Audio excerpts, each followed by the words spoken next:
Guys, we're doing research on the dinosaurs' footprints on Mount Yao in Ningxia. Check the mountain behind me.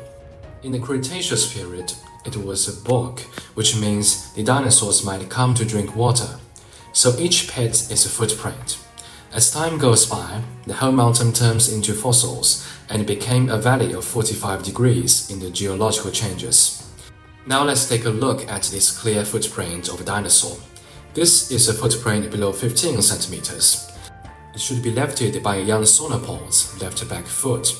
According to Mount Linda's estimation on the stride frequency, it should be about 2.5 to 3 meters high. This long-necked sauropod is a small dinosaur, 3 toes in the front.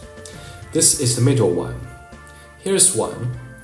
Here is the last. Symmetrically, there is one too. The right foot on the front, the left foot has there.